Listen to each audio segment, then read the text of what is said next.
All right, let's just jump right in. For what feels like forever, we've had these two ideas that just don't seem to get along: faith and reason. It's the age-old question, right?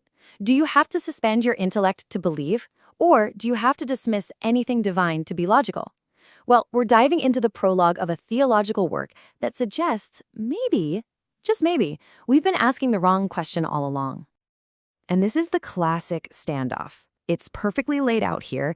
You've got faith on one side, which, let's be honest, has sometimes asked people to just accept things that don't make logical sense. And then you've got reason, which has often looked at anything divine and said, nope, not rational, not real. It's a split that has really shaped so much of our thinking for centuries. But what if this whole fight is based on a giant misunderstanding? What if faith isn't the enemy of reason, but actually its ultimate goal? Now that is the kind of provocative idea sitting at the very heart of the text we're digging into today. So the source material is a treatise called The Supernatural Political Kingdom of Jesus Christ. And its prologue, man, it doesn't just try to build some shaky bridge between faith and reason.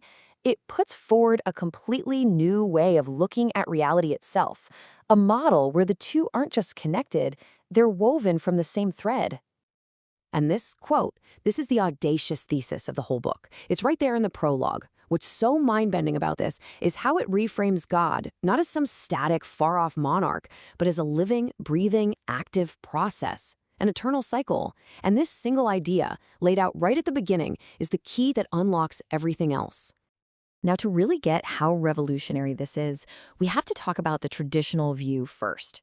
Most of us, we're familiar with this idea of creation ex nihilo. It's Latin for out of nothing.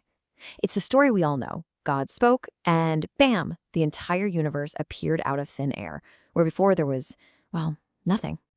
Okay, so this treatise takes that idea, ex nihilo, and completely flips it on its head. It proposes creation ex deo, out of God.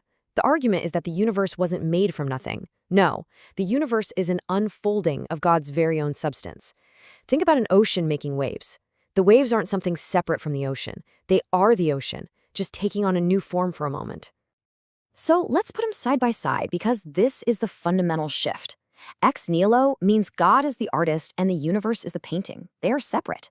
But ex deo, that suggests that the universe and everything in it is made from the very substance of God. And if that's true, it changes everything. It means we aren't just living in the universe. We are, in a very real way, part of the divine unfolding. So, if creation unfolds from God, not just by God, what in the world does that mean for us? Well, according to this prologue, this one shift in thinking lands two massive new responsibilities squarely on our shoulders. First, our role in the cosmos gets a serious promotion. We're no longer just passive spectators watching a movie that God already directed. In this model, humanity, called the Imago Dei, the image of God, we become co-creators. We are given this incredible and kind of terrifying responsibility to take the perfect, eternal reality of God and actually make it real, right here, right now. And the second point? Well, this one raises the stakes about as high as they can go. The church is faced with this monumental choice. It can either step up and activate what the book calls universal grace, or if it fails to act, it will kick off an age of judgment. I mean, wow, according to this prologue, the fate of our entire era hangs on this one choice. And this quote just brings it all home. The author is explicit. This whole book is meant to serve as a call to the church. This isn't just philosophy for the sake of philosophy. It's not an intellectual game.